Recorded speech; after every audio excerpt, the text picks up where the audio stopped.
জয় হিন্দ, জয় ভারত বন্ধুরা। তোমরা হচ্ছে ডিফেন্স লাভার চ্যানেল। দেখো, অগ্নিবীর আর্মির তুমি যদি পরীক্ষার্থী হয়ে থাকো, তুমি যে কোনো স্টেট থেকে বিলং করে থাকো, সেটা তুমি আসাম, ত্রিপুরা, পশ্চিমবঙ্গ, যেই জায়গা থেকে থাকো না কেন, অগ্নিবীর আর্মির রেজাল্টের জন্য তুমি যদি আমার ভিডিওতে এসে দেখে থাকো, তাহলে তুমি একদম সঠিক জায়গায় ভিডিও দেখছো। আজকে তোমাদেরকে আমি একবারে 100% তোমাদেরকে বলে দিচ্ছি স্যার, যে তোমাদের রেজাল্ট কবে দেবে। দেখো স্যার, আমি তোমাদের বলেছিলাম 27-28 তারিখ রেজাল্ট দিবে, রেজাল্ট দেয়নি স্যার।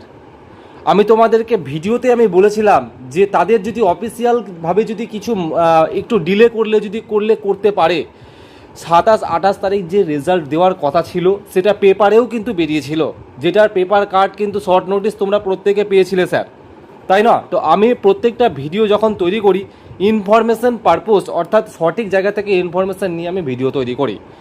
এবার মূল কথা হচ্ছে স্যার, আমাদের রেজাল্ট কবে দেবে। একটা জিনিস আমি তোমাদেরকে বলে রাখছি, যারা মাঠ শুরু করেনি তোমরা ফাঁসবে। কেন ফাঁসবে? তোমাদের রেজাল্টের তো অবশ্যই দেবে, রেজাল্ট যখনই হোক না কেন দেবে, কিন্তু তোমাদের মাঠ কিন্তু 20 জুলাই থেকে ফিক্সড হয়ে গেছে স্যার। এটারও প্রমাণ দেখাবো স্যার, যে 20 জুলাই থেকে মাঠ ফিক্সড হয়েছেন স্যার। আপনি এটা কী করে বললেন, কোথায় পেলেন? তারও কিন্তু প্রমাণ সহ আমি তোমাদেরকে দেখাবো। ওকে, আমি এইখানে একটা প্রশ্ন রেখেছি যে অগ্নিবীর আর্মির রেজাল্ট নিয়ে, সোমবার রেজাল্ট কি সত্যি? দেখো, এতটুকু আমি তোমাদেরকে বলে দিচ্ছি, আজকে 3 তারিখ স্যার, শুক্রবার, শনি, রবি, অর্থাৎ দুদিন বাদ দিয়ে সোমবার, মঙ্গলবার, বুধবার, এই 3 দিনের মধ্যে তোমরা রেজাল্ট পেয়ে যাবে। কি গ্যারেন্টি স্যার? গ্যারেন্টি আছে। এই 3 দিনের মধ্যে যদি রেজাল্ট না পাও, তোমরা আমার কমেন্ট বক্সটা খোলা থাকবে, তোমরা কমেন্টটা এসে কমেন্ট করবে, সোম, মঙ্গল, বুধ তোমরা রেজাল্ট পেয়ে যাবে স্যার।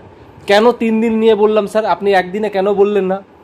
কারণ একটাই, অনেকগুলো রেজাল্ট কিন্তু তোমাদের একসাথে প্রকাশিত হবে, যেমন জেটারও কলকাতা পর প্রকাশিত হবে।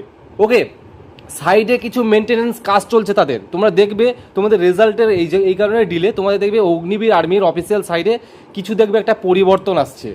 ওই পরিবর্তনের জন্যই কিন্তু তোমাদের রেজাল্টটা ডিলে হচ্ছে, কিন্তু আর ডিলে হবে না, যেহেতু তোমাদের 20 জুলাই থেকে মার্চ স্টার্ট হচ্ছে, সুতরাং আর ডিলে হবে না। সোম, মঙ্গল, বুধ রেজাল্ট পাবে। এবার দেখো স্যার, এই যে আবার দেখো স্যার, ইতিমধ্যেই কিন্তু বেরিয়ে গেছে যে স্যার কি 20 জুলাই থেকে একবারে 4ই ফেব্রুয়ারি পর্যন্ত মার্চ চলবে স্যার। 4ই ফেব্রুয়ারি বলতে হ্যাঁ একদমই 2027 ফেব্রুয়ারি পর্যন্ত মার্চ চলবে। এমনটা ভেবো না যে তুমি জেরারও কলকাতার মধ্যে তুমি ব্যারাকপুর, শিলিগুড়ি, বহরমপুর, তুমি যেই যে এরও থেকে থাকো না কেন, ইভেন তুমি আসাম, ত্রিপুরা থেকে থাকো না কেন, তোমরা ভেবো না যে মানে তোমার মাঠটাই কি জুলাই পড়বে। এগুলো বিভিন্ন একবারে শিডিউল ধরে মাঠ হবে, একবারে লম্বা টানবে কিন্তু মাঠ। তোমরা দেখতে পাচ্ছ এখানে, আমি তোমাদেরকে দেখিয়ে দিচ্ছি লম্বা টানবে কি টানবে না। এই দেখো, 20 থেকে 27 জুলাই মাঠ হচ্ছে। এটা যদিও আমাদের না, তাই বলে কি এটা এই ভিডিওটা মানে এই যে পেপারটা, এটা যেহেতু আমাদের পশ্চিমবঙ্গের জন্য না, বা ত্রিপুরার জন্য না, বা আসামের জন্য না, তাই বলে কি তোমাদের জন্য গুরুত্বপূর্ণ না? গুরুত্বপূর্ণ। এক জায়গায় স্টার্ট হলে অগ্নিবীরের প্রত্যেকটা স্টেটে কিন্তু স্টার্ট হয়ে যায়। দেখো, তোমাদেরকে দেখাচ্ছি 20 থেকে দেখলে, তারপরে এই যে জুলাই দেখলে, এই যে 2 থেকে 18 সেপ্টেম্বর, 12 থেকে 25 আগস্ট, দেখতে পাচ্ছ কতদিন পর্যন্ত লম্বা টানছে। তারপরে জানুয়ারি থেকে মার্চ 2027, অনেক লম্বা টানবে কিন্তু তোমাদের। এবং তোমাদেরকে আরও একটা ইনফরমেশান বলে দিচ্ছি আমি, যাদের মাঠ আগে হবে, ওকে, এবং যাদের আগে মাঠ হবে তাদের একটা বেনিফিট পাবে। কি বেনিফিট সেটা তোমাদেরকে আমি পরে ভিডিওতে বলবো।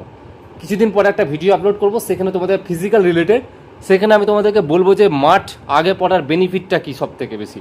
ওকে, তো শেয়ার করে দাও প্রচুর পরিমাণে ভিডিওটা। এই পর্যন্ত, জয় হিন্দ।